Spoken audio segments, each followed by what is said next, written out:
Donc, mes chers collègues, nous reprenons aujourd'hui nos travaux avec l'audition de M. Marc Dandelot, président de la commission d'accès aux documents administratifs. Un questionnaire détaillé, je rappelle, a été adressé à toutes les autorités administratives indépendantes par notre rapporteur Jacques Mézard. Et vous y avez d'ailleurs répondu dans les meilleurs délais, et on vous en remercie. La commission d'accès aux documents administratifs, je rappelle, a été instituée par la loi du 17 juillet 1978, portant diverses mesures d'amélioration des relations entre l'administration et le public, sur la volonté de la commission des lois du Sénat. Et c'est l'ordonnance du 6 juin 2005 qui a consacré votre statut d'autorité administrative indépendante. Initialement constituée pour veiller à l'application du droit général d'accès aux documents administratifs, je peux dire que la compétence de la CADA s'est progressivement étendue à plus d'une vingtaine de régimes autonomes de communication, ainsi qu'aux archives publiques depuis 2005. J'ajoute enfin que l'année dernière, le Sénat avait autorisé la création d'une mission commune d'information sur l'accès aux documents administratifs et aux données publiques, dont le président était notre collègue Jean-Jacques Hyest et la rapporteure Corinne Bouchoux, par ailleurs membre titulaire de la CADA. Comme la loi le permet, Monsieur le Président, votre audition fera l'objet d'un compte-rendu publié dans le compte-rendu détaillé des réunions des commissions, qui est diffusé en version papier et sur le site Internet du Sénat. Par ailleurs, votre audition est ouverte au public et à la presse et fait l'objet d'une captation vidéo. Avant de vous passer la parole, le formalisme des commissions d'enquête me conduit à vous demander de prêter serment. Je suis également tenu de vous indiquer que tout faux témoignage devant notre commission serait passible des peines prévues aux articles 434-13 à 434-15 du Code pénal. En conséquence, je vous invite à prêter serment, de dire toute la vérité, rien que la vérité. Levez la main droite et dites « je le jure ». Je le jure. Je vous remercie, Monsieur le Président. Alors, selon l'usage habituel, je vous propose de nous faire part de vos observations durant une dizaine de minutes, après quoi notre rapporteur Jacques Mézard vous posera des questions, et ainsi que les membres de notre commission qui le souhaitent. Vous avez la parole. Merci, Madame le Président. Permettez-moi une très brève présentation. Je suis moi-même président de la CADA depuis le 18 décembre 2014. Et je suis accompagné devant vous par Madame Christelle Guichard, secrétaire générale, que j'ai nommée à ce poste le 13 mars 2015. Et je voudrais tout de suite dire que c'est par un pur concours de circonstances que ma nomination a été suivie par un changement de secrétaire général. Il se trouve que le poste s'est trouvé vacant, mais ce n'est pas le président qui a voulu avoir sa secrétaire générale à lui dans ces circonstances. Alors, sur la CADA, comme vous l'avez très bien dit, cette institution est très bien connue de votre Haute Assemblée. Donc vraiment, je me bornerai à des rappels très brefs et très généraux. Cette commission a donc eu pour mission, en 1978, de veiller à une liberté publique, la liberté d'accès aux documents administratifs, qui est une notion vaste et composite, car ce qui ne va pas de soi pour le commun des mortels qui la lit, ça concerne non seulement les documents produits, mais aussi tous les documents détenus par les services publics. Et quant aux documents, il est la plupart du temps maintenant une donnée dans un fichier électronique qui devient document lorsqu'il peut être extrait par un procédé simple. Comme vous l'avez dit, la CADA n'était pas à ses débuts qualifiée d'autorité administrative indépendante, même si elle a été vite assimilée par la doctrine, et cette qualification est venue en 2005 pour une raison précise, c'est qu'on lui a donné des pouvoirs de sanction. Alors à l'époque, je me suis référé à l'histoire. Je crois qu'en 2005, nous étions la 15e autorité administrative indépendante, ce qui montre que depuis, l'eau a coulé sous les ponts. Et simplement, ce que je voudrais dire, c'est que de ses origines de commission administrative, la CADA a gardé tout ce qui caractérise son profil administratif et financier. Comme l'illustrent les réponses à votre questionnaire, notre train de vie est resté extrêmement modeste. Le budget du titre 3 en 2015 est de 88 000 €, qui s'est traduit par une petite augmentation à raison de la prise en compte de l'application informatique de gestion. Nous n'avons pas de personnel contractuel et j'ai moi-même veillé au maintien de cette tradition quand il s'est agi de recruter une nouvelle secrétaire générale pour la Commission. Alors la CADA délivre donc des avis aux personnes privées et des conseils aux personnes publiques qui la sollicitent, toujours sur des questions de droit, et parce que le droit en la matière n'est pas si simple. La loi affirme un principe, la communication est la règle, mais cette règle doit être appliquée en tenant compte d'une diversité d'intérêts protégés, tels que, par exemple, le secret de la vie privée. Quant à la réutilisation des informations publiques, elle soulève davantage d'enjeux économiques et patrimoniaux qui ont conduit à lui réserver un régime juridique plus restrictif. Alors, je voudrais vous parler un peu concrètement de la façon dont la CADA fonctionne.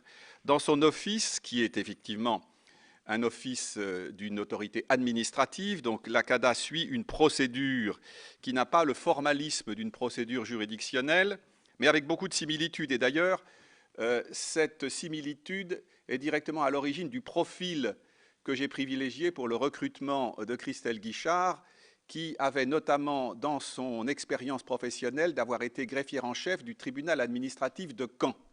Et en réalité, ce point était très important pour moi, car la CADA fonctionne en fait comme une quasi-juridiction, une toute petite juridiction avec ses procédures. La CADA est saisie de demandes dont il faut apprécier la recevabilité, qui sont soumises à une instruction par le secrétariat général, qui effectue un travail important de mise en état.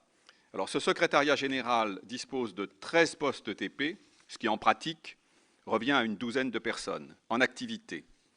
Le dossier est alors traité par un des rapporteurs, ils sont une dizaine pour la plupart, membres de la juridiction administrative, puis examiné par un des deux rapporteurs généraux qui présenteront le cas à une réunion du collège qui siège une fois tous les 15 jours. De ses origines, comme vous le savez sans doute, le collège tient ses réunions dans une salle du Conseil d'État, car nous n'avons pas de locaux qui permettent la réunion du collège. Toute cette procédure étant serrée dans des délais très courts, les avis devant être, selon la loi, rendus dans le délai d'1 mois. Alors, sur les 10 000 saisines, la commission est saisie de 10 000 saisines par an. En fait, la moitié sont retenues pour faire l'objet d'une instruction. Ce qui veut dire que la commission rend à chaque séance, donc tous les 15 jours, plus de 250 avis et conseils, ce qui revient à plus de 5 000 par an. Et compte tenu des délais très brefs dans lesquels chaque acteur de la chaîne procédurale doit intervenir, ce rythme est très lourd. La majorité de nos interventions est constituée par des avis, mais les conseils soulèvent le plus de questions de principe, et cette activité de conseil est particulièrement utile pour les petites collectivités, telles que les collectivités territoriales ou les hôpitaux, qui ne savent pas bien comment ils doivent spontanément utiliser la loi.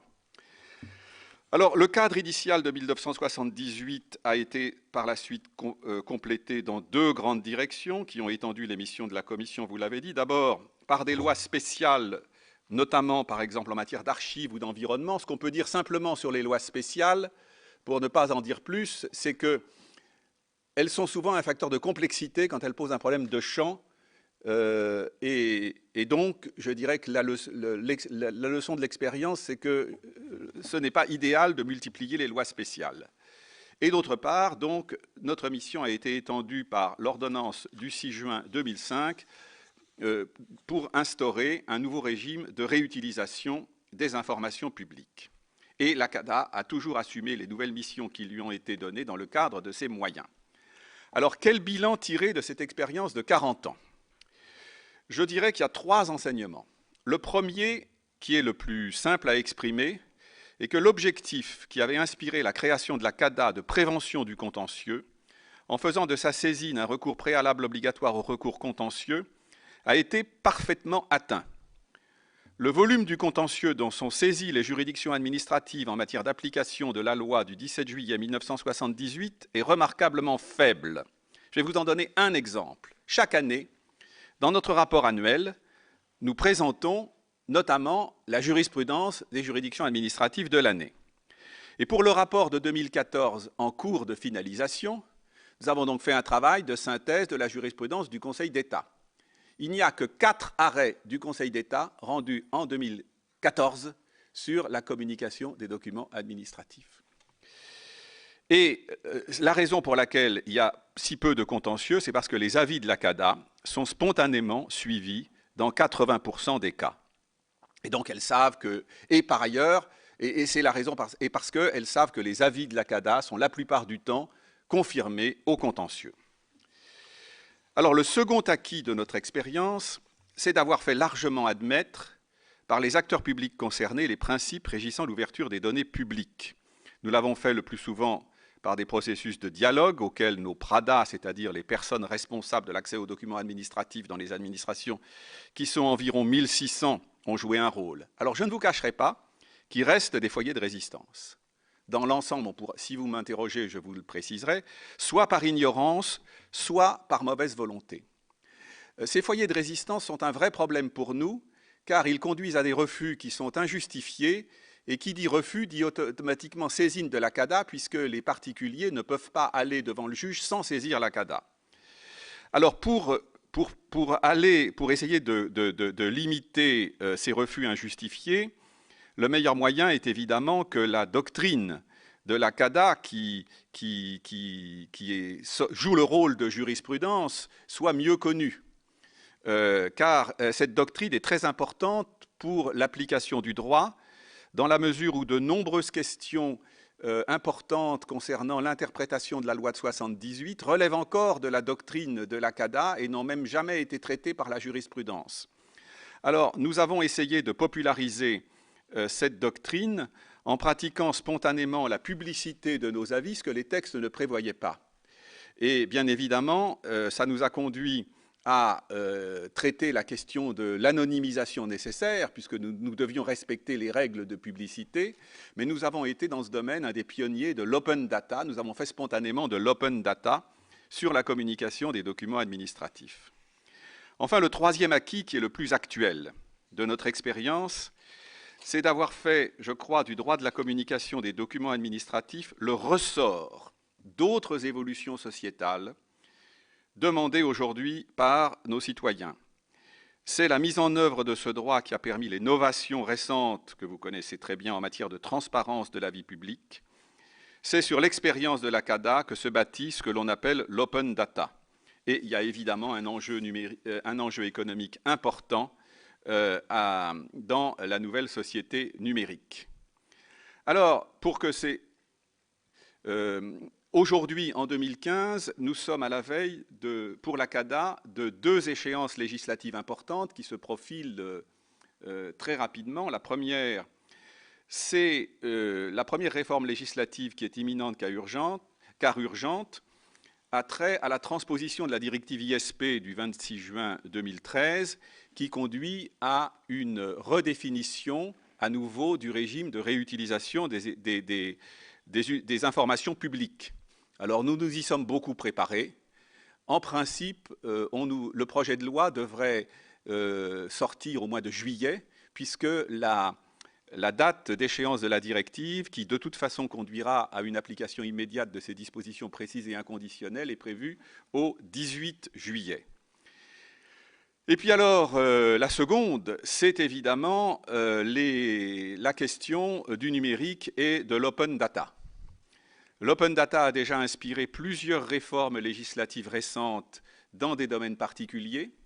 Je citerai à ce sujet la publicité des données de santé, les dispositions prévues dans la loi NOTRe pour les collectivités territoriales, qui sont certainement bien connues de votre Haute Assemblée, et les dispositions récemment qui sont introduites dans le projet de loi Macron sur les transports. Et donc, en complément, et pour couronner ces initiatives de législation spéciale, se profile maintenant une nouvelle législation générale dans le nouveau projet de loi numérique, dont nous ne connaissons évidemment pas encore le contenu, mais dont on sait qu'il nous affectera, car on peut s'attendre à ce qu'il élargisse le champ de la diffusion publique, notamment en y incluant les fameuses données d'intérêt général. Alors, ces évolutions législatives de 2015 constitueront certainement pour la CADA la réforme juridique la plus importante depuis 2005. C'est évidemment une perspective stimulante, mais qui nous conduit également, comme vous pouvez l'imaginer, à une réflexion sur les moyens d'y faire face. Nous avons déjà fait des propositions en ce sens dans nos récents rapports annuels et, si vous le souhaitez, je suis prêt à répondre à ce sujet à des questions. Je vous remercie.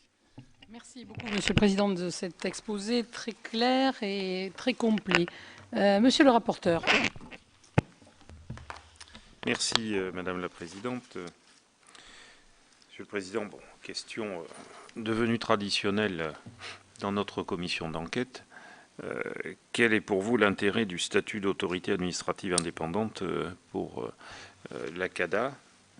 Et qu'est-ce que ça a changé concrètement depuis que ce statut vous a été reconnu en 2005?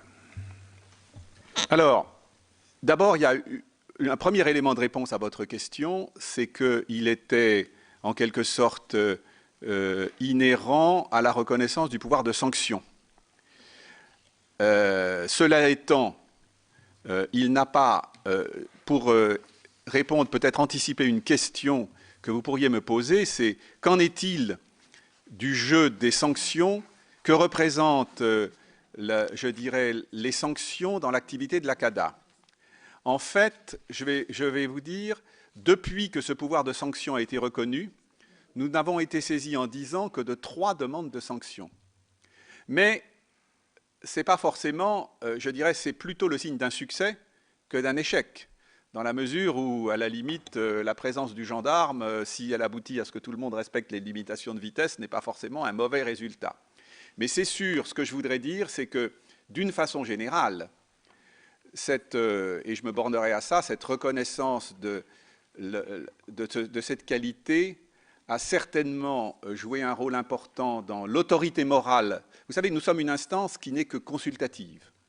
Donc en réalité, rien n'oblige à ce qu'on applique nos avis. Et comme je vous disais, en fait, le miracle, c'est qu'il y a beaucoup de commissions administratives consultatives dont les avis sont peu suivis. Ne me demandez pas trop lesquels, parce que je les clouerai au pilori. Nous sommes un cas particulier dont en réalité les avis sont presque toujours suivis. Et je crois que la qualification d'autorité indépendante, évidemment, n'est pas pour rien dans cette autorité morale. Sur la composition de votre collège, il y a des règles qui sont assez précises. Est-ce que cela vous convient? On dirait qu'avant de porter un jugement sur la composition de votre collège, je dis bien, c'est pas par rapport aux personnes qui composent ce collège, mais est-ce que ça vous paraît refléter une diversité suffisante? Oh, spontanément, je dirais oui. Nous avons vraiment... enfin, quand je vois la composition... D'abord, ce que je voudrais dire, c'est que, et c'est d'ailleurs un des soucis du président, notre collège est vraiment collégial, c'est-à-dire que c'est une équipe. Et il y a un vrai débat enfin, pour les affaires que nous soumettons à débat. Il y a beaucoup. Et que, bon, c'est pour nous une très grande richesse que d'avoir... nous avons des personnes qui sont un peu un profil d'experts et des personnes qui sont plus un profil, je dirais, plus généraliste. Mais je suis frappé de la contribution qu'apporte notre sénatrice et notre député à nos débats, qui sont présents et vraiment, dont la participation est extrêmement active. Elle me propose juste, vous me permettez, je dirais une question tout à fait annexe qui n'a rien à voir, c'est que nous venons d'être saisis par le président du Sénat d'une question, car nous siégeons le jeudi après-midi. Le président du Sénat nous a demandé si nous pouvions siéger un autre jour, parce que ça posait des problèmes pour le fonctionnement du Sénat. Et pour nous, la présence de Mme Bouchoux est tellement importante que nous allons certainement tout faire pour trouver une solution. Mais enfin, voilà. Sinon, bien comme vous le savez, dans notre collège, nous avons des représentants de la CNIL. Donc c'est extrêmement utile. Nous avons des représentants des archives. Nous avons des magistrats de la Cour des comptes et des magistrats de l'ordre judiciaire. Donc nous avons des experts de la concurrence. Donc moi, mon sentiment, c'est que le collège, je le trouve très adapté à nos missions. Je ne ferai pas d'observation sur la diversité ou l'absence de diversité politique de la représentation politique. Ça, c'est un autre débat qui ne vous concerne pas. Mais sur l'origine des professionnels. Je pense en particulier, non pas au collège, mais aux rapporteurs. Vous recourez à des rapporteurs qui sont pour la quasi-totalité issus des mêmes corps que nombre de membres. Comment recrutez-vous ces rapporteurs? Qui propose leurs noms? Sur quels critères les choisissez-vous? Alors, la réponse est que nous avons besoin d'experts très pointus en droit public, à la fois pour les rapporteurs et pour les rapporteurs généraux. Car la particularité du travail que nous devons faire, c'est qu'il faut travailler très vite dans des délais, avec des quantités de dossiers importants. Donc, nous recrutons en majorité les rapporteurs dans les juridictions administratives, ça c'est sûr.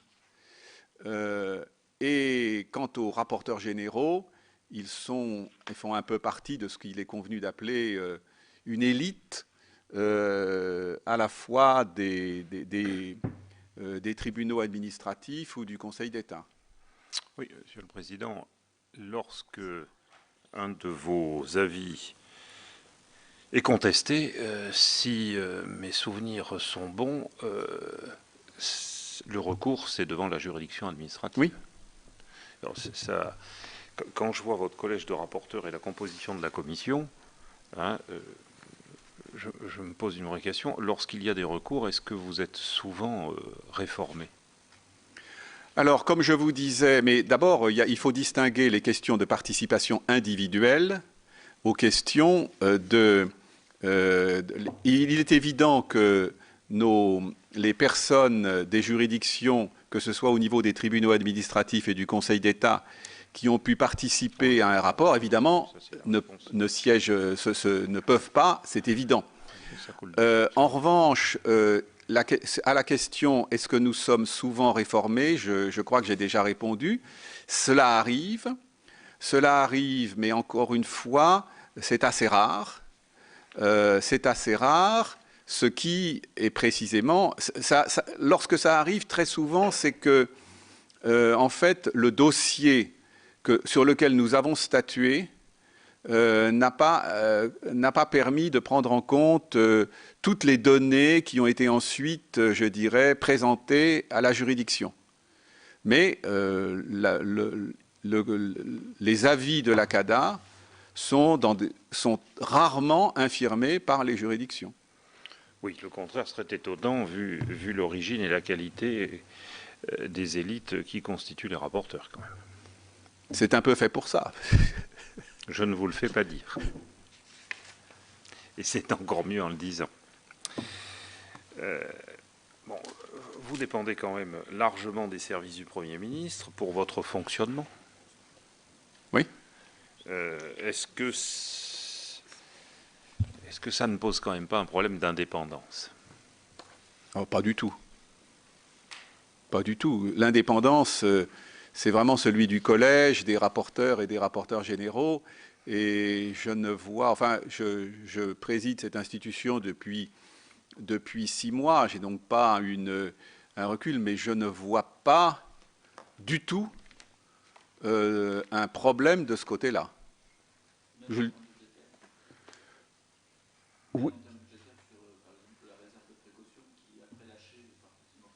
Non, je n'ai vraiment eu, depuis mon arrivée, je n'ai absolument pas eu le moindre problème de ce côté-là. Et je dois dire que, non, ça c'est la seule réponse que je puis vous faire. Je constate qu'un certain nombre de personnalités composant la commission ou les rapporteurs siègent aussi de manière titulaire ou comme suppléant dans d'autres autorités administratives indépendantes. Qu'est-ce que ça vous inspire? Il y a l'ADOPI, il y a l'autorité de la concurrence.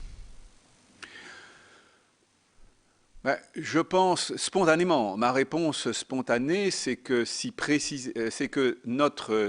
la loi a prévu précisément que ces ponts soient faits, puisque quand on prend le texte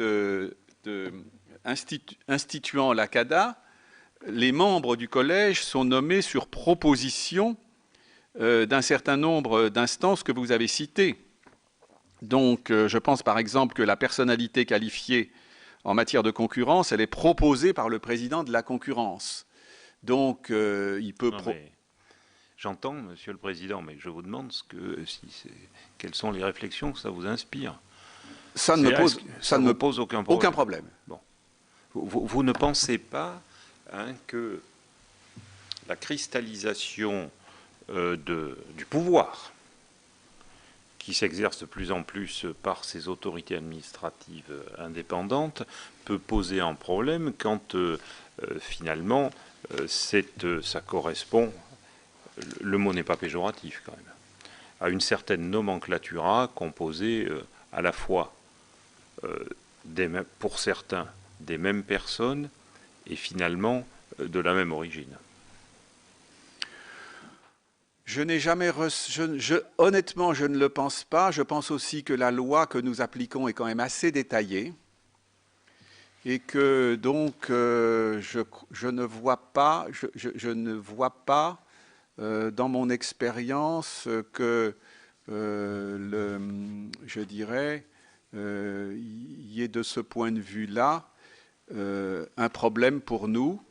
Je ne le vois pas. Maintenant, je comprends que vous puissiez poser la question. Mais je crois que les personnes qui siègent au collège le font en toute indépendance. Ils ne représentent pas leurs institutions. Lorsque nous avons à débattre ou à voter, ils le font dans leur âme et conscience. Oui. Et je n'ai pas eu le sentiment qu'il y ait un problème de ce côté-là. Monsieur le Président, je ne doute pas qu'ils votent en leur âme et conscience. Au moins, c'est ce que l'on peut espérer, je n'en doute pas. Ce n'est pas la question que je vous pose. Moi, ce qui me pose question, c'est le fait que tout cela tourne, allez, disons-le, entre quelques petites centaines de personnes et il y a 42 autorités administratives indépendantes. Ça ne vous semble pas poser de problème? Si je prends... Bon, d'abord, le nombre de... Je dirais, il faut bien voir que certaines sont très utiles. Je pense en particulier... Les personnes. Non, mais même les personnes. Par exemple... les personnalités qui représentent la CNIL sont très utiles dans notre collège. Donc, parce qu'elles contribuent au dialogue entre les deux institutions. Maintenant, nous avons, en fait, le problème, les propositions faites par une autre institution administrative indépendante, je ne vois que l'autorité de la concurrence. Les personnalités, par exemple, qualifiées en matière d'archives, elles sont proposées par le directeur général des patrimoines, elles ne sont pas membres d'une autorité indépendante, donc le problème me paraît très... Enfin, il est quand même très peu... Dans notre collège, cette préoccupation trouve quand même assez peu à s'appliquer. Oui, nous ne... Ben si je vous suis, vous savez, nous avons beaucoup d'évolutions vers de la simplification. Par exemple, les régions, on les regroupe, les communes, on veut les regrouper avec les intercommunalités. Et comme il y a là des membres des collèges qui siègent dans plusieurs autorités administratives indépendantes assez complémentaires, est-ce que vous verriez un inconvénient à une fusion de votre autorité administrative indépendante avec, par exemple, la CNIL ou d'autres? Bien. Si vous me permettez de... Non, mais je vais répondre à cette question avec le maximum d'ouverture d'esprit. Non, mais je tiens à le dire, parce qu'on pourrait me considérer que je ne suis pas, je dirais, même la personne adéquate pour répondre à la question, parce que c'est une question qui a été soulevée depuis longtemps, qui était présente dans le rapport de l'année dernière. Alors, je dirais les choses suivantes. Sur ce sujet, premièrement, c'est clair que ce n'est pas du tout un enjeu budgétaire. Bon, mais ça, je crois que tout le monde le reconnaît. Tout à fait. Alors, ce que je crois, c'est qu'il y a effectivement deux modèles qui peuvent fonctionner l'un et l'autre. Et la question importante est de savoir quelle est la finalité que l'on poursuit et quel est le but de chaque modèle. Si on regarde au plan d'ailleurs international, il y a à peu près autant de pays qui ont une pluralité d'institutions qu'autant de pays qui ont des institutions uniques sur ces sujets. Alors, ce que je crois, c'est que, d'abord, la dualité des institutions actuelles, qui, curieusement, ce n'est pas presque un hasard, date de la même année, elle est presque la conséquence nécessaire de la dualité des lois. C'est-à-dire que chaque institution a, je dirais, pour une finalité principale qui est différente. La CADA a pour finalité la transparence et l'accès aux informations publiques. La CNIL a pour mission la protection des données personnelles. Alors, ce qui est vrai, c'est que chacune des institutions, je passe sur les détails parce que vous êtes des experts de ces questions, cela peut conduire les deux institutions à interpréter les mêmes questions. Et donc, est-ce que ça marche? Je crois que ça peut marcher. Ça peut marcher. Je pourrais vous. Aujourd'hui, il y a eu au début, à certains moments, des questions qui ont été posées. Aujourd'hui, la relation que nous avons avec la CNIL, les protocoles que nous avons font que c'est complètement transparent avec les personnes. Si quelqu'un saisit l'une, et alors qu'il devrait saisir l'autre, on renvoie automatiquement. Donc aujourd'hui, le dialogue que nous avons avec la CNIL fait, je crois sincèrement, que le modèle à deux institutions peut fonctionner. Et d'ailleurs, je ne vous cache pas que la CNIL nous saisit régulièrement de demandes de conseil ou d'avis. Lors de la prochaine séance, le 9 juillet, nous avons inscrit à notre ordre du jour une demande de conseil importante de la CNIL. Alors maintenant, si la question c'est peut-on concevoir un modèle différent, je crois qu'il ne faut pas nier que la réponse est positive. Simplement, ce que je dirais simplement à ce stade, c'est qu'il y a une mauvaise solution qu'il ne faut surtout pas, qui est la solution simple de rattachement de la CADA à la CNIL. Ça, je crois que ça ne peut pas marcher. En revanche, si on veut aller vers une institution unique, il faut refondre les deux lois en une loi. Pour que le législateur... Parce que quel est l'enjeu? L'enjeu, c'est comment combine-t-on deux finalités qui sont délicates et qui vont se trouver au cœur de l'open data. C'est quelle portée donne-t-on à la protection des données personnelles dans un dispositif juridique de transparence des informations publiques. Et je ne vous cache pas qu'il y a un débat sur je dirais, le côté où doit pencher la flèche. À la limite, la flèche, elle est peut-être verticale, elle doit peut-être équilibrer. Mais, et ce sont des questions qui ont été extrêmement... D'ailleurs, je pense que c'est au législateur souvent de définir cela. Vous vous souvenez des dispositions sur la publicité des rémunérations des professionnels de santé qui ont d'ailleurs été prévues dans les textes et qui ensuite ont été au contentieux. Donc ce débat, il est très délicat. Aujourd'hui, l'équilibre, en quelque sorte, qui se fait entre ces deux finalités, il se fait par le dialogue entre deux institutions qui sont l'une et l'autre indépendantes. Et je pense qu'elles sont presque toujours d'accord. Mais le fait qu'elles puissent être en désaccord est, je dirais presque paradoxalement, un élément utile pour la balance entre ces deux grandes finalités.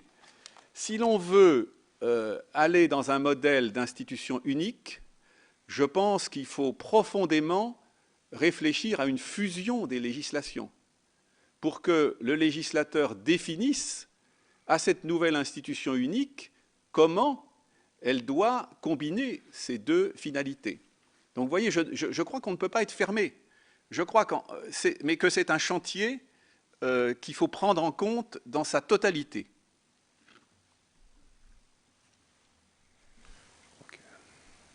Alors, je donne la parole peut-être à M. Lecomte et après à Pierre-Yves Colomba. Oui, moi j'avais une question, merci Madame la Présidente, sur finalement l'évolution du nombre de saisies et des points de résistance que vous indiquiez. Parce que finalement, c'est quelque chose qui existe depuis longtemps. Les administrations devraient être habituées et les citoyens aussi. Qu'est-ce qui explique finalement que ça se... Enfin, est-ce que vous pouvez nous faire un petit peu, nous indiquer un petit peu les raisons des évolutions et du maintien finalement à un haut niveau, nous signaler un peu plus précisément les points de résistance, ou est-ce que finalement c'est aussi parce que finalement les citoyens petit à petit découvrent la CADA, il y en a qui viennent alors qu'auparavant, quand on leur disait non, ils abandonnaient. Qu'est-ce qui explique finalement que ça se maintient à un niveau finalement assez élevé? Bien, je pense qu'il y a quelques foyers, je pense que quantitativement, le nombre de saisines qui tiennent de refus injustifiés des collectivités locales est trop important. C'est clair. Quand on voit en matière de permis de construire, enfin, alors je ne veux pas porter de jugement. Est-ce que ça provient d'une insuffisante connaissance spontanée des règles, ou est-ce que ça provient d'une volonté de ne pas appliquer la loi? Mais je pense que nous avons aussi des problèmes spécifiques à certaines caisses d'assurance maladie. Bon, c'est manifestement... et donc, si vous voulez, dans les réflexions que j'ai en ce moment sur la seule façon pour nous, si vous voulez, de traiter cette question, c'est de faire en sorte que les administrations connaissent mieux les règles et les appliquent mieux spontanément. Une fois que la CADA est saisie, on peut imaginer des procédures simplifiées pour traiter les avis simples, mais en réalité, le gain est très faible. Parce qu'une très grande partie du temps de notre personnel est passé dans des conversations téléphoniques, des demandes, etc., qui peuvent être très longues pour des petites affaires. Donc la seule solution, c'est que, alors nous puissions, il faut essayer d'éviter des refus injustifiés et surtout dans certaines catégories. Parce que, pour répondre à votre question, quantitativement, une masse importante de refus qu'on pourrait qualifier d'injustifiés est ciblée à certaines catégories. Nous n'avons pas le pouvoir réglementaire. Et donc je crois que c'est pour nous, il faut que nous fassions de la communication beaucoup plus forte. Je crois que par exemple, mais nous en discutons en interne, si vous voulez, ça fait partie des choses que j'ai commencé à voir avec ma nouvelle secrétaire générale, c'est que la limite de l'open data que j'appelle passif, c'est qu'on diffuse, mais il faut que les gens, c'est très bien pour les gens qui viennent chercher de l'information, mais ce n'est pas assez proactif en termes de communication. Je crois qu'il faut que nous soyons plus proactifs pour communiquer sur les sujets sur lesquels, aujourd'hui, nous estimons que les règles ne sont pas bien appliquées. Et a priori, ça fait partie de notre plan d'action. Je n'ai pas d'autres moyens.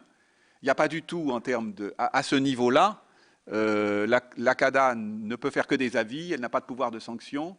En revanche, il faut que nous fassions plus de persuasion.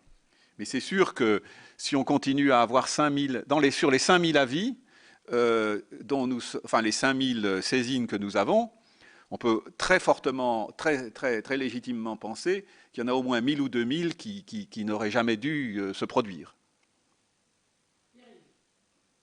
Il se trouve, Monsieur le Président, que j'étais le sénateur avant Mme Couchou. Donc j'ai expérimenté avec intérêt le fonctionnement de la CADA et je peux dire que j'ai beaucoup appris et je peux attester du sérieux avec lequel les choses sont faites. C'est vrai qu'on est extrêmement surpris de certaines demandes Ce qui veut dire qu'il y a des rétentions d'informations, notamment effectivement dans les collectivités territoriales. J'avoue qu'on en tombe de sa chaise. Je veux dire, des choses absolument élémentaires. Il y a vraiment un problème culturel à ce... Et puis aussi certains organismes médicaux, assurances, enfin, etc. Là que je connais moins bien, mais s'agissant des collectivités territoriales, franchement, c'est assez... Alors, l'autre remarque que je voudrais faire, et qui explique peut-être la spécificité de la CADA, c'est que, bon, n'étant pas juriste, j'ai trouvé que vraiment votre position, c'était, comment dire, des raisonnements exclusivement juridiques. Parfois trop à mon goût, mais parce que je ne suis pas juriste.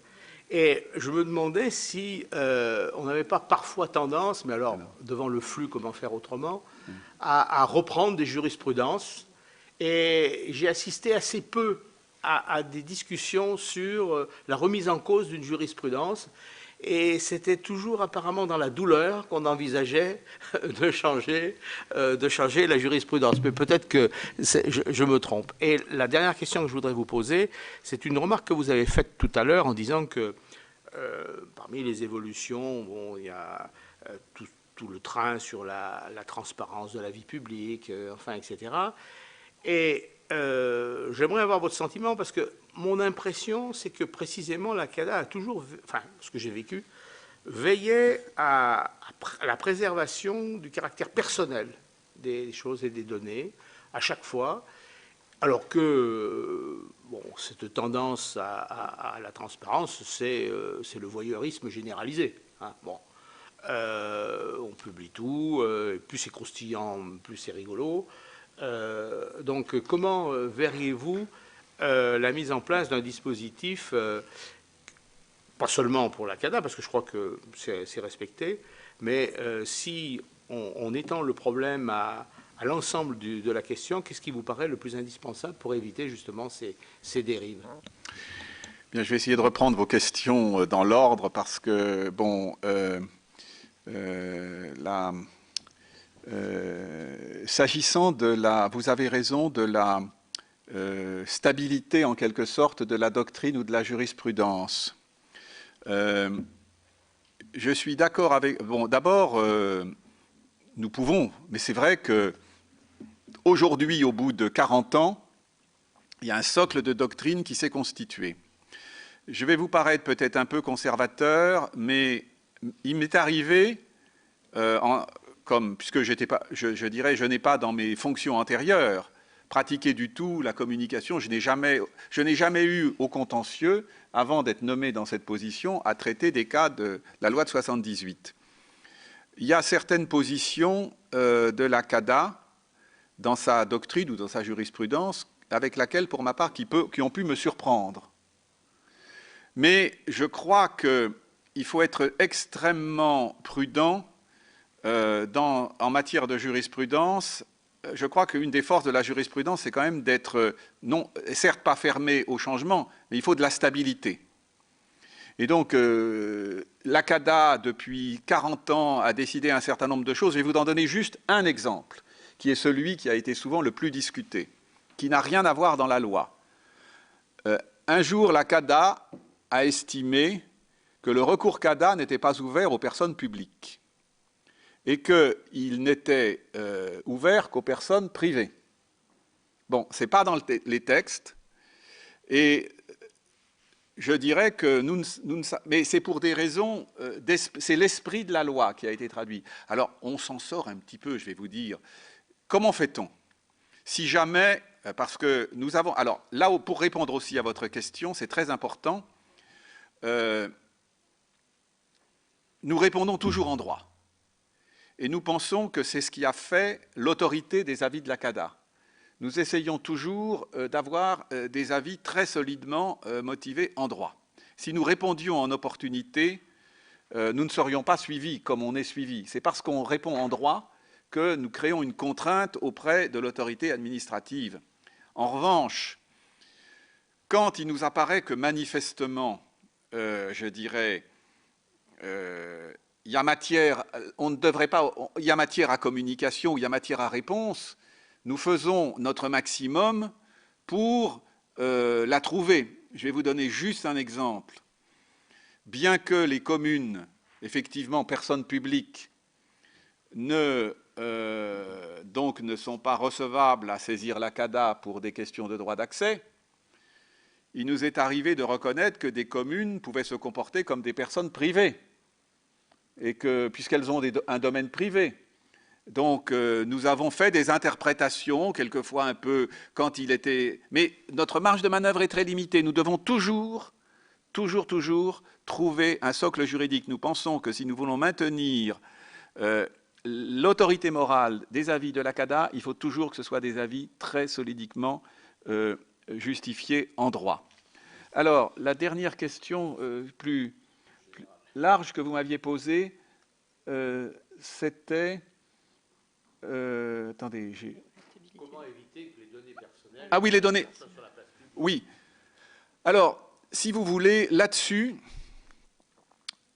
C'est le sujet le plus actuel, il faut bien voir, et qu'il ne faut pas surestimer la possibilité de la CADA je dirais, d'avoir sa propre vision. C'est vraiment une question qui relève du législateur, et souvent d'ailleurs au cas par cas. Je reprends mon exemple de publicité des rémunérations des personnels de santé. Là, il faut une intervention du législateur. Nous ne pouvons pas définir ça de notre propre initiative. En revanche, là où vous avez raison, c'est que nous avons aujourd'hui un chantier de réflexion, mais où nous avons des affaires presque à chaque séance, qui est de savoir qu'est-ce qui reste couvert par la vie privée quand on est dans le domaine du professionnel. Et là, la réponse, c'est que il y a des informations, il y a des données à caractère personnel qui ne relèvent plus de la vie privée parce qu'elles sont du domaine du professionnel. Mais là où il y a un petit problème, mais ça va être levé par la loi Open Data, c'est que pour la réutilisation des données publiques, là, il y a un verrou complet sur la réutilisation des données à caractère personnel. C'est-à-dire que toute donnée à caractère personnel ne peut être réutilisée, sauf, évidemment, s'il y a accord de l'intéressé, anonymisation ou autorisation législative ou réglementaire. Et là, je pense qu'il y a une question qui doit être débloquée par le législateur, et ce sera le cas, ça a été le cas par exemple, et ça sera le cas, je pense, si on fait une loi générale sur la diffusion des données publiques. Mais aujourd'hui, la loi est la loi et nous l'appliquons. Donc notre marge de manœuvre, je vais vous donner juste un autre exemple. Mais c'est pour montrer jusqu'où peut aller, je dirais, cette question. C'est la CNIL qui nous avait posé la question. C'est dans les informations qui sont communicables s'agissant des agents publics. Est-ce que le droit à communication doit s'étendre aux numéros, aux extensions téléphoniques, et ou est-ce qu'elle doit se limiter au central, au numéro du standard? Nous en avons débattu, c'est la CNIL qui nous avait posé la question, parce que la CNIL, saisie d'une demande de communication, souhaitait, je dirais, effacer les numéros d'extension. Et il faut bien voir que nous avons, après en avoir discuté, pour des raisons qui étaient aussi largement des questions d'opportunité, pour éviter le harcèlement de certains agents qui pourraient être systématiquement appelés.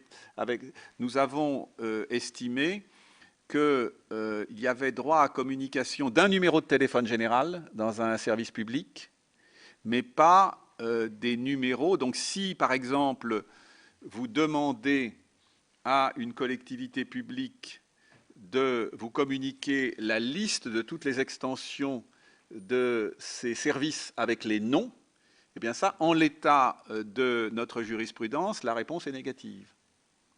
Pour montrer, mais c'est une appréciation que l'on peut discuter, mais qui quand même a des raisons. Et là, des raisons d'opportunité nous ont inspiré autant que des raisons de droit pour fixer cette limite. Si je prends, mais en réalité aussi, c'est une barrière qui peut être un peu artificielle. La CADA, qui est toute petite, on n'appelle que le standard, mais le standard passe à tout le monde. Enfin, donc, je dirais, voilà, le type de question concrète qui peut se poser.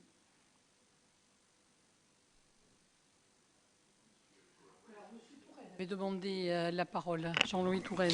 Oui, trois questions ou observations. La première s'apparente d'ailleurs à la réponse que vous venez de donner. Vous êtes sollicité par des privés, mais vous êtes sans doute aussi sollicité par des collectivités dès l'instant où la transparence peut avoir aussi ses dérives et surtout ses limites. Lorsque l'obstacle majeur à la transparence, c'est notamment la confidentialité des données. Je pense par exemple à un département qui est sollicité sur le plan de l'action sociale et par conséquent, mais aussi sur la propriété artistique. Lorsqu'un marché a été passé, que des architectes vous ont répondu et que dans les documents qu'ils ont fournis pour obtenir le marché, ils ont défini quel était leur projet et par conséquent, ça leur appartient. Est-ce que ça peut être communiqué à d'autres tiers? C'est sans doute une des... Ça, je pense que ça va se développer. La deuxième question, c'est comment est-ce que vous pouvez faire face à l'instrumentalisation de plus en plus généralisée de la justice, dont vous faites partie, puisque vous êtes un des premiers échelons. Je connais des particuliers qui ne cessent de harceler des collectivités pour obtenir, parce qu'ils sont en opposition, parce qu'ils ont une revanche à prendre, parce qu'ils sont vindicatifs, ils cherchent tous les moyens d'obtenir de la collectivité des renseignements qui, le cas échéant, pourraient leur être utiles, mais en tout cas, qui va bloquer le fonctionnement de la machine administrative. Imaginez une petite commune dans laquelle on pose des questions à répétition et pour lesquelles il faut fournir tout un tas de documents qui nécessitent des recherches, une collecte d'informations, un rassemblement de tous ces éléments. Quelle est la capacité que vous avez, vous, si vous l'avez, d'éviter que ceci se produise. Parce que pour l'instant, il n'y a pas d'obstacle à cela. Chaque citoyen peut très bien obtenir de l'administration un temps considérable, détourner des charges et des missions qui sont les siennes, simplement pour répondre aux administrés. Et puis la troisième observation. J'ai assisté à un certain nombre d'auditions et comme monsieur le rapporteur, j'ai pris connaissance de l'espèce de consanguinité qui existe entre les différentes autorités administratives. Et vous avez d'ailleurs une justification à laquelle on peut adhérer, qui consiste à dire qu'il nous faut des experts parce que la matière est compliquée et que par conséquent, il faut que nous puissions nous prononcer de façon pertinente. Et ça m'amène à me dire que si ce raisonnement-là s'appliquait à l'ensemble des assemblées ou groupes qui sont amenés à prendre des décisions, il ne faudrait pas de sénateurs qui ne sortent d'ailleurs que de la formation en droit, pas de maire qui n'ait cette formation préalable avant d'être élu. Or, comment ils font pour prendre des décisions qui sont des décisions qui portent aussi sur le droit et sur la légalité des actions qui vont être menées? Est-ce que la consanguinité, vous savez ce que ça donne, et je me demande si, à toujours rester ensemble, entre gens qui ont eu la même formation, qui ont le même schéma de pensée, on n'arrive pas à scléroser les décisions qui sont prises et à ne pas évoluer tout simplement parce qu'on est entre soi et qu'il n'y a pas de sang neuf qui viennent de l'extérieur pour essayer d'avoir un regard un peu différent et apporter quelques observations qui sont de nature à faire progresser l'institution. Bien, écoutez, donc il y avait trois questions. La première, c'est sur l'équilibre entre, je dirais, le droit à communication et la confidentialité des données. Alors là, c'est très strictement codifié par la loi. Donc là, nous appliquons la loi, c'est l'article 6 des secrets protégés, et je crois que toutes les je dirais, les exceptions aux règles de communication et de publicité sont fixés par la loi. A fortiori, c'est beaucoup plus sévère en matière de réutilisation. Donc, je crois que nous en tenons toujours compte. La question, c'est est-ce que vous ne pensez pas qu'il va y avoir une augmentation des sollicitations, justement parce que les collectivités, avant de fournir le renseignement qui leur est demandé, se posent la question de la légalité de la fourniture de ce renseignement? Ah non, ce que je crois, alors, attendez. Ce que je crois, c'est que si... Oui, parce que je vais faire une réponse dans le registre de l'évolution législative à venir. Aujourd'hui, et c'est d'ailleurs un des problèmes que nous avons spontanément fait observer aux concepteurs de la nouvelle loi sur l'open data qui pouvait survenir. Aujourd'hui, quand se pose une question, c'est document par document. Donc aujourd'hui, s'il y a une demande de communication, la collectivité publique communique ou ne communique pas. Si elle ne communique pas, on saisit la CADA et la CADA prend une décision relative à un document qu'on lui a et doit. Et souvent, nous nous faisons communiquer le document pour savoir si on doit communiquer ou pas et qu'est-ce qu'on doit occulter. Donc on prend en compte tout ça document par document. Maintenant, s'il y a une législation qui élargit beaucoup l'obligation de diffusion spontanée des documents publics ou en général, là, ça va confronter les collectivités publiques, qui pourraient être notamment des petites collectivités locales, à cette question un peu stressante. Qu'est-ce que je dois occulter? Comment dois-je procéder? Car il est fréquent que dans un document ou dans un rapport administratif, il y ait des éléments à occulter. Et alors, c'est pas seulement... Alors, en droit, la solution est qu'il faut les occulter. Mais en pratique, c'est très coûteux, c'est très long. Et ce sont des préoccupations que nous avons et que nous avons fait valoir auprès du gouvernement en disant attention, il ne faut pas mettre les collectivités publiques devant une tâche trop compliquée. Mais j'observe que le législateur a pris l'initiative de faire obligation aux collectivités locales de faire de l'open data quand elles ont plus de 2500 habitants. C'est dans la loi NOTRe. Et alors, donc, ces collectivités, elles vont devoir spontanément se poser la question avec la gomme et le crayon de savoir document par document ce qu'elles doivent occulter ou pas. C'est extrêmement compliqué et potentiellement coûteux, je suis d'accord avec vous. Donc, il y a des simplifications à faire. Alors, comment pouvons-nous faire face à l'instrumentalisation de la justice? Là, je crois quand même que la première... Nous avons... D'abord, il y a des droits qui sont reconnus. Donc, si...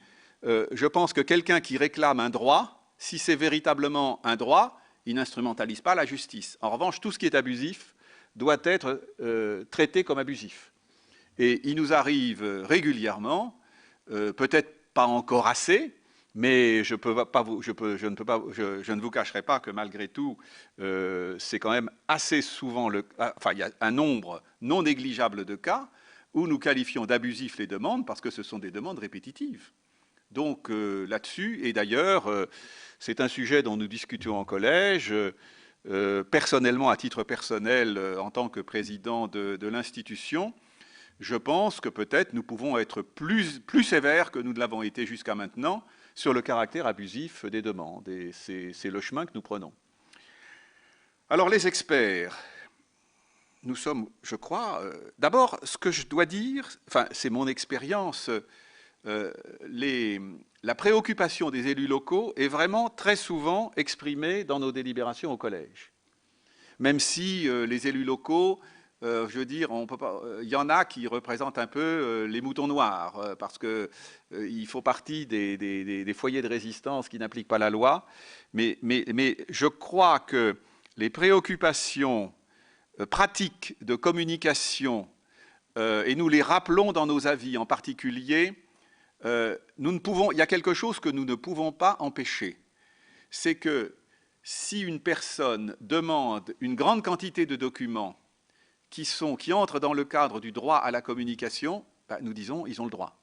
Simplement, les modalités, nous disons toujours que ça peut, le cas échéant, être fait par consultation sur place. Oui, oui. Oui, oui, tout à fait. Et donc, mais c'est, voilà, que les délais, ça peut se faire moyennant des délais, que s'ils veulent des reproductions, ça peut se faire payer. Mais c'est vrai, vous avez tout à fait raison. Il ne faut pas, je suis le premier à le dire, il ne faut pas négliger ce que, parce que même une commune de quelques milliers d'habitants, ça reste quand même encore une petite commune, même s'il y en a des beaucoup plus petites, que de communiquer des masses de documents concernant des marchés publics. Là, notre jurisprudence est très établie. Ben oui, ça représente une contrainte qui n'est pas mince. Ça représente une contrainte qui n'est pas mince. Mais c'est la loi. D'autres demandes de nos collègues? Si. Je vais redonner la parole à monsieur le rapporteur. Monsieur le Président, vous avez quand même parlé de certaines poches de résistance. Vous venez d'évoquer certaines collectivités locales, un peu mouton noir, mais au niveau de l'État, y a-t-il de la résistance? Enfin, et des services de l'État. Alors, depuis que je suis président de cette institution, honnêtement, la réponse est un petit peu, mais on s'est traité. Je vais vous dire, notamment, alors je vous donne un exemple, je ne veux stigmatiser personne. Il y a certains ministères qui sont particulièrement réticents à la communication des archives. Et vous savez que le droit des archives à ce site particulier, c'est qu'il faut que le détenteur, enfin il y a une codécision. Bon, il y a un ministère qui systématiquement refuse, ou trop souvent refuse des archives prétendument qui ont été sensibles à un moment, mais les délais sont expirés parce que ça a concerné soit la guerre d'Algérie, soit même la dernière guerre, etc. Et qui, alors que des chercheurs tout à fait valables souhaitent avoir accès aux documents. Alors nous avons une tactique qui peut se faire assez facilement avec l'administration de l'État, que nous pouvons difficilement faire avec des petites collectivités locales, c'est qu'on les traite en partie 1. Qu'est-ce que ça veut dire traiter en partie 1? C'est-à-dire qu'on fait venir les administrations. Et j'ai pas eu des... Quand on fait venir les administrations et qu'on leur dit « Bon, alors, vous avez refusé la communication de ces archives, pourquoi ?» Et puis, jusqu'à maintenant, à chaque fois que nous avons fait ça, mais c'est une réponse à votre question. Il existe, mais c'est plus facile à traiter pour nous. Oui, enfin, puisque vous donnez des exemples, moi j'en ai vécu un. Comme collectivité locale, je vous ai saisi, c'est fait, hein, il y a plusieurs années, pour avoir un accès au contrôle fait par les douanes sur les collectivités locales. Oui. Par exemple, en matière de taxes sur l'environnement. Vous m'avez donné satisfaction. Le tribunal administratif a confirmé. Mais le Conseil d'État a résisté. Car bon, il y a certains dossiers sur lesquels l'État ne veut toujours pas communiquer. Et là, ce n'est pas du secret défense.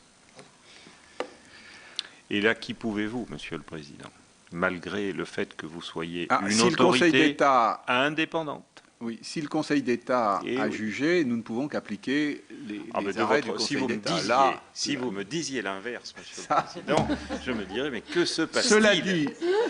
Cela dit, Monsieur le Président, je peux vous dire aussi, je ne citerai pas des cas, il arrive que dans la dialectique entre la CADA et le Conseil d'État, la CADA finisse par gagner des batailles qui paraissaient perdues d'avance. Je pense que vous êtes les seuls à pouvoir y arriver. Ben, ça nous arrive, pourquoi, je vais vous dire. Non, mais c'est parce que la culture de la CADA imprègne quand même beaucoup les membres du Conseil d'État. Et je peux vous dire, sans je ne vais pas du tout trahir des secrets de délibéré, etc., mais c'est que démentir la CADA, c'est quand même... Ça peut se produire, mais pour le Conseil d'État, c'est quand même un enjeu. Parce que démentir la CADA sur... Alors, s'il y a des éléments que nous n'avions pas, mais directement sur une question de droit, ça peut se faire, c'est le juge. Mais ce que je crois, c'est que les raisons pour lesquelles la CADA a pris son avis, a motivé son avis, pèsent. Alors, ce ne sont que des avis, nous ne sommes pas les juges, mais l'expérience montre que ça joue. Maintenant, s'il y a une résistance, je ne peux que vous inciter à ne pas désespérer. Et vous avez perdu une bataille, éventuellement. Alors, ce que je voulais aussi dire, peut-être pour montrer à quel point les murailles peuvent être apparentes et puis peut-être facilement contournées. Une collectivité locale qui a besoin de communication d'un document, évidemment, elle ne peut pas venir devant la CADA puisque la CADA est fermée aux personnes publiques. Enfin, c'est très facile à contourner. Il suffit que, à titre personnel, un membre du conseil municipal, à titre personnel, fasse la demande et puis ça y est. Donc, tout ça n'est pas en pratique extrêmement gênant. Car je rappelle que pour demander communication d'un document, la règle fondamentale, c'est qu'il n'y a pas besoin de justifier d'un intérêt. Toute personne peut demander communication de tout document à toute administration. C'est depuis 1978, je dirais, un droit extrêmement largement ouvert. Je suis tombé sur une jurisprudence atypique. Je n'ai pas eu de chance. Mais, ne vous désespérez pas. Je ne me désespère jamais, Monsieur le Président. Et d'ailleurs, vous nous avez beaucoup rassurés parce que nous, un peu là, par expérience, nous avions, non pas craint, mais nous pensions constater que le poids du Conseil d'État sur les autorités administratives indépendantes était considérable. Et là, vous venez de nous rassurer en nous disant que c'est l'autorité administrative indépendante qui a du poids sur le Conseil d'État. Donc c'est réciproque. Que... Mais c'est à travers des individus. C'est pas institutionnellement. Pourquoi croyez-vous Alors, je reviens au travers sur lequel vous m'avez taquiné. Le fait que l'élite du Conseil d'État, quand vous regardez la liste des noms des rapporteurs... C'est ce qu'on a dit, consanguinité tout à l'heure. Mais je la revendique, je l'admets. La consanguinité est peut-être un aspect... Non, la filiation, c'est vrai. C'est un terme plus... voilà. Mais ce n'est pas faux de dire que d'une certaine façon, mais je pourrais vous citer beaucoup d'instances administratives et de juridictions administratives spécialisées dans lesquelles des membres éminents du Conseil d'État se trouvent. Et donc, et des juridictions. Nous le savons. En revanche, le fait que, si vous voulez, ça s'appelle un peu l'essaimage, c'est sûr que le fait... je vais vous dire juste un exemple, donner un exemple concret de préoccupation du président. Compte tenu, un de mes soucis, et sans du tout que ce soit excessif, c'est de continuer à ce que la CADA soit suffisamment attractive pour que parmi ses rapporteurs, il y ait quelques membres du Conseil d'État, des jeunes auditeurs. En général, nous le prenons comme jeunes auditeurs. Il y en a beaucoup moins qu'avant. Au tout début, il y a 20 ou 30 ans, il y avait plus d'auditeurs au Conseil d'État. Pourquoi est-ce qu'il y en a moins ? Probablement parce que le travail est harassant et qu'aujourd'hui, il se consacre. Mais pour moi, c'est important que la CADA, pour des jeunes auditeurs qui arrivent, soit toujours une institution attractive. Et je ne vous cache pas que quand une nouvelle promotion arrive au Conseil d'État, je les reçois et je leur dis, eh bien écoutez, pensez à la CADA si vous voulez diversifier votre expérience du droit administratif, car c'est stimulant, c'est intéressant, mais c'est une façon de garder effectivement un lien intellectuel avec notre Haute Assemblée. Et bon, c'est vrai que ça peut être vu comme une consanguinité malsaine, mais c'est aussi un intérêt bien compris pour l'institution. Monsieur le Président, l'enfer est pavé de bonnes intentions et nous ne doutons pas de vos bonnes intentions. et de votre expérience. Mais ça m'amène à rebondir d'ailleurs, ce sera ma dernière question, puisque vous nous avez dit, ils ont un travail harassant, ce que nous croyons. Mais moi, je suis alors admiratif, mais vraiment admiratif, par la capacité de nombre de représentants du Conseil d'État, de la Cour de cassation, de la Cour des comptes, en même temps de siéger dans autant de structures, y compris d'ailleurs leur corps d'origine, avec autant de compétences et de talents.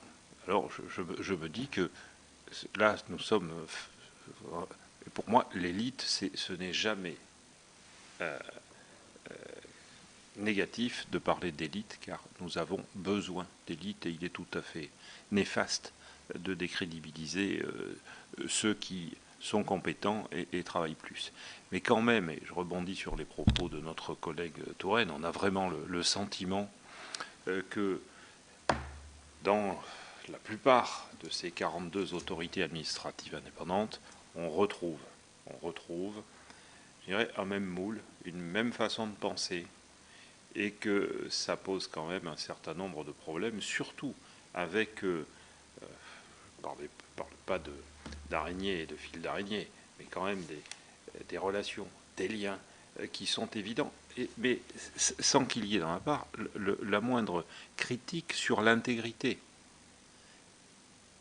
Et je crois vraiment que là, il y a une vraie question, Monsieur le Président. Et on peut vous la poser d'autant plus directement que je ne pense pas que la CADA soit une autorité administrative indépendante qui pose un problème de fond, pour être clair. Alors, donc, notre but, c'est pas de tracasser la CADA, parce que je pense qu'il faut qu'elle soit une autorité et qu'elle soit vraiment indépendante. Et bon, je pense que de ce côté-là, il n'y a pas de... Bon. Mais c'est quand même une véritable question. Si on continue, Monsieur le Président, à créer chaque année une autorité administrative indépendante de plus, composée quand même, en général, majoritairement, de ces grands corps que je viens de citer, je ne sais pas comment vous allez pouvoir faire face. Bon. Déjà, à 42, c'est difficile, mais dans 50 ans, il y en aura 92. Bon. Oui. Alors, si je peux me permettre deux petites observations. Il y a un problème pratique à cet égard, c'est que dans une institution comme la CADA, dont le rôle numéro 1, c'est de prévenir le recours contentieux, si vous ne prenez pas pour traiter ça des experts du contentieux, vous avez toutes les chances pour quand même... enfin, je veux dire, les meilleures personnes qui peuvent prévenir le contentieux, c'est ceux qui font du contentieux. Donc en pratique, je dirais, si nous prenions des personnes pour rapporter nos affaires qui ne soient pas dans les juridictions, nous pourrions, mais nous serions annulés beaucoup plus souvent.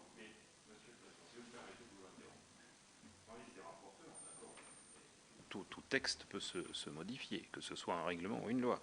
Mais il n'y a pratiquement que des membres de tribunaux administratifs ou de Conseil d'État. Qui peuvent, alors j'entends bien, et c'est la réponse qu'on nous fait, mais elle coule de source. Elle coule de source qu'ils ne vont jamais juger les cas dont ils ont eu à connaître à ce niveau-là. Mais pourquoi n'y a-t-il pas à ce moment-là d'avocats, il y a d'autres professionnels du droit. Ça existe aussi. C'est pas impossible, nous n'avons jamais eu de candidat. Parce que nous recrutons les rapporteurs. Je prends note. Non, mais si nous avions pour répondre. Non, on peut très bien. On pourrait. Je pense. On pourrait. Rien ne s'opposerait. On n'a jamais eu un candidat. Mais en avez-vous recherché? On n'a pas recherché. On n'a jamais fait d'appel. Mais c'est une idée. Je la prends. Je la prends au vol. Non, mais ce que je veux dire, c'est que nous avons... observation, si vous voulez, nous avons quand même, et je vous le dis, puisque manifestement, on ne remet pas en cause l'existence de votre... Enfin, il peut y avoir fusion avec une autre, mais ça, c'est autre chose. Mais on se rend bien compte que ça a une véritable utilité. D'ailleurs, si ça fonctionne depuis aussi longtemps dans ces conditions-là, c'est que ça aboutit à une satisfaction très général. Donc, ce n'est pas un problème par rapport à la CADA. Mais on vous pose justement ce problème. Eh bien, je vous promets, Monsieur le Pardon, Président, d'ailleurs, à rajouter dans ce même sens, bon, il l'a dit un avocat, moi je dirais un éminent membre d'une collectivité locale aussi. Hein. Alors, parce que quand on voit, et je termine juste là-dessus, quand on voit ce qu'a dit très excellemment M. Touraine et d'autres avant, les conséquences que ça a pour nous. Moi, je suis une petite ville de 20 000 habitants. C'est encore une très petite ville à 20 000 habitants. Le service juridique, c'est 2 personnes. Et mon directeur, je lui ai donné un titre, c'est lui le référent qui est en contact avec vous, etc. Mais quand je vois le temps qu'il y passe, la suggestion que ça représente, et donc le coût aujourd'hui en termes de finances publiques, c'est quand même juste remarquable. Donc, est-ce que ça ne serait pas intéressant, avant de continuer à rajouter des couches de législation, mais là on déborde probablement, mais c'est parce que la conversation avec vous est extrêmement intéressante, hein. On déborde de la compétence et de l'objet de notre commission d'enquête. Mais c'est une occasion formidable de vous le dire. Non, parce mais que... je vous promets d'en parler au collège. Je pense que l'enjeu sur la diversification des profils des rapporteurs, il faut bien voir que le métier de rapporteur est un métier un peu de chien. C'est-à-dire qu'il faut être capable, en quelques jours, parce que les rapporteurs, ils ont leur bannette de 20 affaires et ils doivent préparer leur projet de rapport en quelques jours. Donc, et il faut que ce soit un rapport rédigé en droit. Et donc, donc il faut vraiment que ce soit des gens pointus. Et ce serait, je crois, une erreur que d'essayer d'attirer des rapporteurs dont nous savons, mais en revanche, quelqu'un qui, par exemple, un jeune avocat, parce qu'il y a des questions aussi de niveau de rémunération, il faut que ce soit des jeunes. Mais je pense que c'est une... Écoutez, j'ai pris la balle et nous allons voir... comment nous n'avons pas un grand nombre de rapporteurs, hélas, si notre budget nous permettait... C'est membres de la commission aussi. Ah, les membres de la commission, ça c'est la loi. Alors là, c'est la loi. Là, je vous laisse. Je vous l'accorde. Là, vous pouvez... ce que je peux vous dire, c'est que donc nous avons... dans notre commission, nous avons un membre qui est au titre de l'élu local. Nous avons un membre représentant les collectivités territoriales, mais... ce n'est pas le seul à exprimer les points de vue des collectivités territoriales quand nous en débattons. Franchement, c'était passionnant et on va vous remercier vraiment d'avoir joué le jeu dans cet échange parce que c'est vraiment quelque chose qui nous touche. Hein. Élus locaux, les législateurs, vraiment, on était au cœur, en plus, je pense, avec votre institution, vraiment au cœur du sujet de cette commission d'enquête. Merci beaucoup, Monsieur le Président, de vos réponses.